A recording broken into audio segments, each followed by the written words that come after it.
Sir yes, ketchup. One second.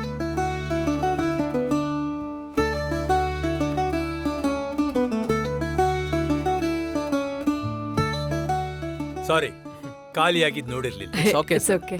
ಕುಡಿಯಕ್ ಏನ್ ಕೊಡ್ಲಿ? ಏನಿದು ಟ್ರೈ ಕಾರ್ಡ್ ನಲ್ಲಿ ರಾಗಿ ಮಿಲ್ಕ್ ಶೇಕ್ ಅಂತ ಇದೆ? ಟೇಸ್ಟ್ ಮಾಡಿ. It's A Desi drink, very tasty and super. ಸರಿ, ನನಗೆ ಅದನ್ನೇ ಕೊಡಿ. ನಿಮ್ಗೆ ಬೇರೆ ಏನ್ ಸ್ಪೆಷಲ್ ಇದೆ? ಇದನ್ನ ಟ್ರೈ ಮಾಡ್ತೀರಾ? Hot ragi malt. Yes, super. 2 ನಿಮಿಷ ಬಂದೆ. 150 ml ಕಾಯಿಸಿರೋ ಹಾಲು, 1 spoon Indira's popped ragi powder, 25ರಿಂದ 30 ಸೆಕೆಂಡು ಹ್ಯಾಂಡ್ ಬ್ಲೆಂಡರ್ ಇಂದ ಬ್ಲೆಂಡ್ ಮಾಡಿ. ಈಗ ಇಂದಿರಾಸ್ ಪಾಪ್ಡ್ ರಾಗಿ ಪೌಡರ್ ಇಂದ ಮಾಡಿರೋ ಹಾಟ್ ರಾಗಿ ಮಾಲ್ಟ್ ಕುಡಿಯೋದಕ್ಕೆ ಸಿದ್ಧವಾಗಿದೆ. ಕೋಲ್ಡ್ ಮಿಲ್ಕ್ ಶೇಕ್ ಮಾಡೋದು ಹೇಗೆ ಅಂತ ನಾನ್ ನಿಮ್ಗೆ ಹೇಳ್ಕೊಡ್ತೀನಿ.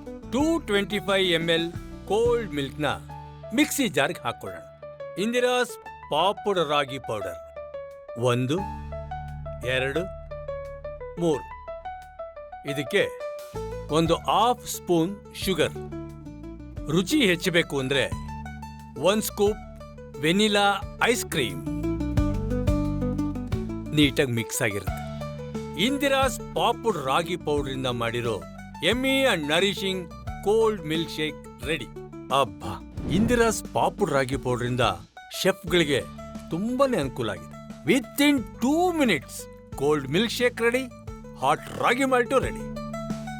ಇಂದಿರಾಸ್ ಪಾಪ್ಡ್ ರಾಗಿ ಪೌಡರ್ ಇಂದ ಮಾಡಿರೋ special desi drink, ragi milkshake for you. Thank you.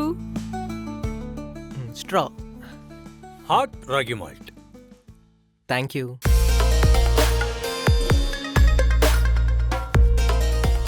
Wow, ಸಕ್ಕತ್ತಾಗಿದೆ ಸರ್. ಬೊಂಬಾಟ್. ಶೆಫ್ ಆಗಿ ನಾವು ಖುಷ್, ಕಸ್ಟಮರ್ ಕೂಡ ಖುಷ್.